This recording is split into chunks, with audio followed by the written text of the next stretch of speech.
অন্তর্বর্তী সরকারকে নিয়ে হাসিনার সমালোচনায় ভারতের সায় নেই বিক্রম মিস্ত্রি। এটা হচ্ছে সম্পর্ক উন্নয়নের লক্ষ্যে ভারতের পররাষ্ট্র সচিবের একটা বক্তব্য। এই বক্তব্য নিয়ে খুব খুশি হওয়ার কোনো কারণ নেই, কেননা ভারত যতক্ষণ না পর্যন্ত তাদের লক্ষ্য পূরণ না হবে ততক্ষণ পর্যন্ত বাংলাদেশকে একটা অশান্তির মধ্যে রাখবে। নানা রকমভাবে তার ইকুইপমেন্টগুলো, তার মিডিয়াকে ব্যবহার করবে, তার সংগঠনগুলোকে ব্যবহার করবে, হাসিনাকে ব্যবহার করবে, এটা করতেই থাকবে। এখন কথা হলো যে হাসিনার বক্তব্যে সাই নেই, কিন্তু হাসিনার এই বক্তব্য কি চলতে থাকবে? সে কি ওখানে রাজনৈতিক কার্যালয় খুলে পড়বে, নাকি প্রবাসী সরকার গঠন করবে? সেইটা যদি করে, বাংলাদেশের পক্ষ থেকে কি বলা হয়েছে? বলা হয়েছে যে হাসিনার তৎপরতা বন্ধ করার জন্য। কোন স্ট্যাটাস নিয়ে সে ভারতে আছে এবং ভারতে বসে থেকে বাংলাদেশকে অশান্তি সৃষ্টি করছে বাংলাদেশে। একইভাবে আমি বারবার বলছিলাম যে ভারতের এরকম যদি কোনো নেতা, বহিষ্কৃত নেতা বা পলাতক নেতা বাংলাদেশে বসে যদি ভারতের বিষয়ে যদি ক্রমাগতভাবে অশান্তি ছড়াতো, সেটা কি ভারত সহ্য করত? বাংলাদেশ কেন সহ্য করবে?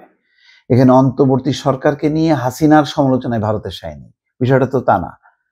বলবে যে হাসিনা যে তৎপরতা করছে, যে বক্তব্য দিচ্ছে, সেই বক্তব্যকে আমরা সমর্থন করি না এবং এই বক্তব্য বন্ধ হওয়া উচিত বলে ভারত মনে করে। এরকম একটা বক্তব্য যদি না দেওয়া হয়, তাহলে তো আর কয়দিন পরে আমি নিশ্চিত দিল্লিতে আওয়ামী লীগের একটা কার্যালয় খুলে বসবেন এবং প্রতিদিন তিনি সেখানে সংবাদ সম্মেলন করবেন এবং জুম মিটিং করতে থাকবে। এখন জানি না, এটা হয়তো সময়ের ব্যাপার, কারণ এখন যে এই বক্তব্য নিয়ে খুব খুশি হওয়ার কোনো কারণ নেই। খবরে বলা হচ্ছে বাংলাদেশের অন্তর্বর্তী সরকারকে নিয়ে ক্ষমতাচ্যুত প্রধানমন্ত্রী শেখ হাসিনার সমালোচনায় ভারতের সায় নেই বলে জানিয়েছেন দেশটির পররাষ্ট্র সচিব বিক্রম মিস্ত্রি।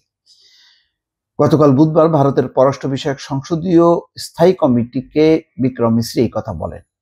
এই কমিটির সভাপতি লোকসভার বিরোধী দল কংগ্রেসের নেতা শশী থারুর।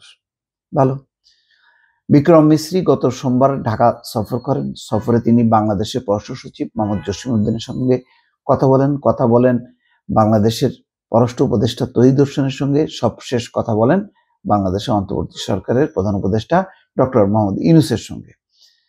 তারপর তিনি ব্রিফ করছেন তাদের পররাষ্ট্র বিষয়ক সংসদীয় কমিটিতে, যেখানে শশী থারুর অর্থাৎ কংগ্রেসের নেতাও আছেন সেখানে, অর্থাৎ সর্বদলীয় একটা কমিটি।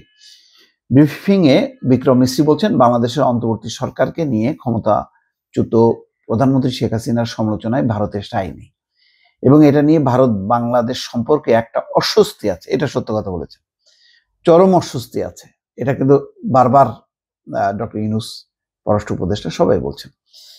ভারতের পররাষ্ট্র সচিব বলেন বাংলাদেশের সঙ্গে ভারতের সম্পর্ক কোনো একক রাজনৈতিক দল বা একটি সরকারের মধ্যে সীমাবদ্ধ নয়।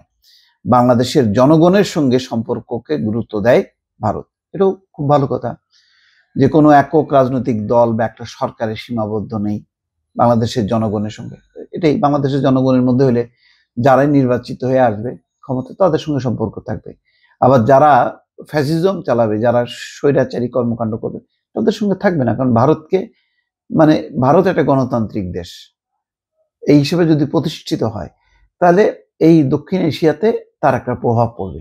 আমরা তো সেই প্রভাব চাই। সেই প্রভাবটা কেন তারা সামনে আনছে না? বরং তারা সাম্প্রদায়িকতা, তারা হিন্দু চিনতেছে, তারা মুসলমান চিনতেছে না, মানুষের নির্যাতন চিনতেছে না, মানুষ চিনতেছে না, শুধু হিন্দু চিনতেছে। এটাই তো সমস্যা। বিক্রম মিস্ত্রি বলেন শেখ হাসিনা তার মন্তব্যের জন্য ব্যক্তিগত যোগাযোগ ডিভাইস ব্যবহার করছেন। ভারত সরকার তাকে এমন কোনো প্ল্যাটফর্ম বা সুযোগ সুবিধা দেয়নি যা দিয়ে তিনি ভারতের মাটিতে বসে রাজনৈতিক কর্মকাণ্ড চালিয়ে যেতে পারেন। এটি তৃতীয় কোনো দেশের অভ্যন্তরীণ বিষয়ে ভারতের হস্তক্ষেপ না করার ঐতিহ্যগত রীতির অংশ।